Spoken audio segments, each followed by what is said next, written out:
जय भीम साथियों। क्या आपने कभी डॉक्टर भीमराव अंबेडकर की उस तस्वीर या मूर्ति को गौर से देखा है जिसमें उनके एक हाथ में संविधान है और दूसरा हाथ आगे की ओर इशारा कर रहा है? क्या आपने कभी सोचा है आखिर वो उंगली किस दिशा में इशारा कर रही है? क्या यह सिर्फ एक मूर्ति की पोज है या कोई गहरा संदेश, कोई चेतावनी या एक क्रांतिक दिशा? आज हम एकात्मक इशारे का इतिहास और उसका गूढ़ा अर्थ जानेंगे। कहानी शुरू होती है एक छोटे बच्चे से जो अपने पापा से पूछता है, पिताजी बाबा साहेब हमेशा सूट बूट में ही क्यों दिखते हैं? क्या वो कभी साधारण कपड़े नहीं पहन सकते थे? पिता मुस्कुराते हैं, पर उनकी आंखों में गर्व और दर्द दोनों दिखते हैं। वे कहते हैं, बेटा, जब कोई इंसान सिर्फ अपने लिए नहीं बल्कि करोड़ों दबे कुचले ठुकराए गए लोगों के लिए लड़ रहा हो तो उसका हर कदम, हर कपड़ा, हर शब्द एक संदेश बन जाता है। बाबा साहेब का सूट, उनकी टोपी, उनकी कलम, ये सब प्रतीक हैं। स्वाभिमान के, आत्मसम्मान के बदलाव के बचपन में उन्होंने ऐसे ऐसे अपमान सहे थे जो सोचकर भी रूह कांप जाए।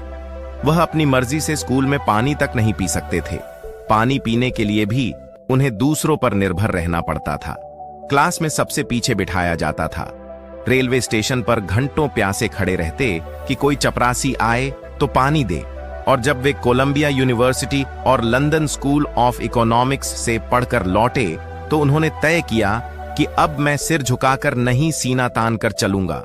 मैं अपने लोगों को भी वही आत्मसम्मान सिखाऊंगा। इसलिए बेटा, जब वो सूट पहनते थे तो सिर्फ खुद के लिए नहीं बल्कि करोड़ों दलितों को यह दिखाने के लिए पहनते थे कि तुम गुलाम नहीं, तुम भी इंसान हो, तुम भी इस देश के नागरिक हो। बेटा, अगला सवाल पूछता है, पिताजी बाबा साहेब की जेब में हमेशा कलम क्यों होती थी? पिता मुस्कुराते हुए बोले, बेटा, कलम उनका हथियार थी।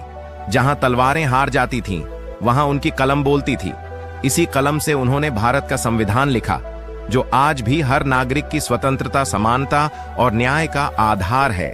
अब चलिए उस प्रसिद्ध इशारे की ओर बढ़ते हैं जो बाबा साहेब की मूर्तियों में दिखाई देता है। कुछ लोग इस इशारे को सिर्फ मूर्ति का पोज मानते हैं।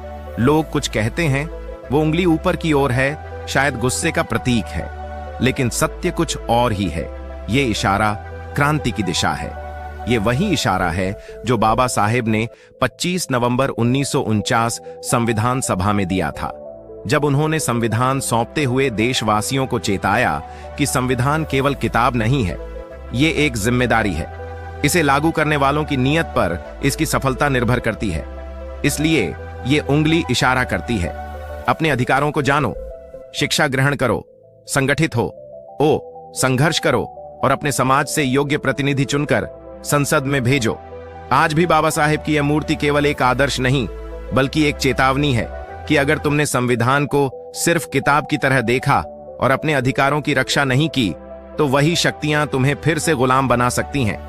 इसीलिए उनका इशारा हमें जागने, सोचने और लड़ने का आदेश देता है। अब बेटा आंखों में चमक लेकर कहता है, पिताजी, अब मैं भी सूट पहनूंगा, कलम जेब में रखूंगा और बाबा साहेब के रास्ते पर चलूंगा। पिता भावुक होकर बोले, शाबाश बेटे, यही सोच अगर हर युवा में आ जाए तो भारत का हर कोना फिर से एक क्रांति का केंद्र बन जाएगा। साथियों, बाबा साहेब की मूर्तियां पत्थर नहीं होती, वो इतिहास बोलती हैं, वो चेतना जगाती हैं, वो भविष्य दिखाती हैं। तो आइए सिर्फ जय जय